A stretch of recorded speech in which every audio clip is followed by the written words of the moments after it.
d'apprendre de la mort du grand comédien Donald Sutherland, qui était un fier Canadien, un grand acteur.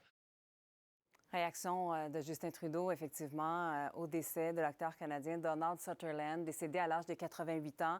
Il a eu une grande carrière qui s'étend sur plusieurs décennies. On va en parler avec vous, Thomas. Il était considéré d'ailleurs comme l'un des acteurs canadiens les plus célèbres à l'étranger. Il a reçu récemment, en 2017, un Oscar honorifique. Il était originaire, Thomas, du Nouveau-Brunswick, mais il a passé beaucoup de temps dans le secteur de Magog, où il avait une résidence depuis de nombreuses années. Et aujourd'hui, plusieurs personnes ont tenu à lui rendre hommage.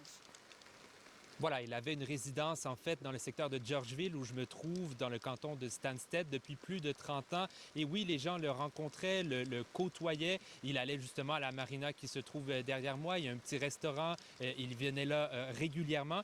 Et donc oui, sont nombreux à se souvenir. Vous d'ailleurs, Chantal, même, vous l'avez déjà croisé à l'épicerie. On a une autre collègue qui, son père, a fait des travaux en fait chez lui. Donc vous voyez. Et ce qu'on nous a dit aujourd'hui, ce que je retiens des témoignages des gens, c'est que c'était quelqu'un qu'on trouvait accessible, qui se mêlait à la population dans les lieux publics. Et parfois, on pourrait croire que, justement, les vedettes restent, de leur côté un peu isolées. Ce n'était visiblement pas son cas.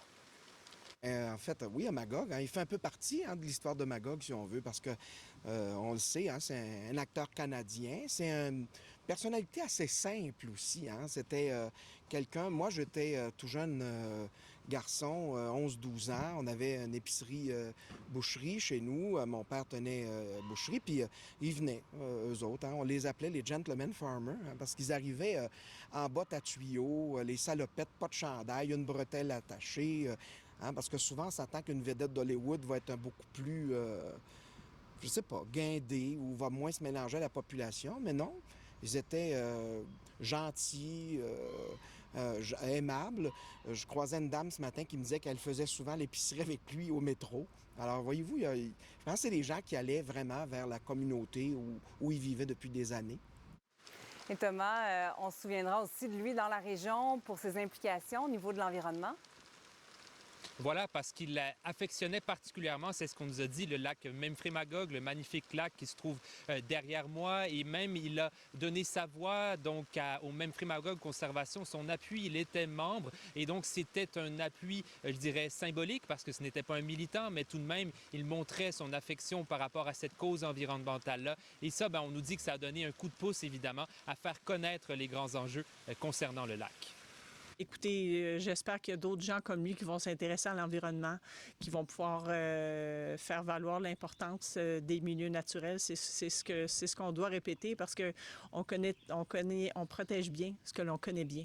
Alors, c'est important. Si on peut faire connaître davantage le lac, ses milieux naturels, le bassin versant, on ose croire qu'on pourra mieux le protéger. C'est ce qu'on fait chez nous.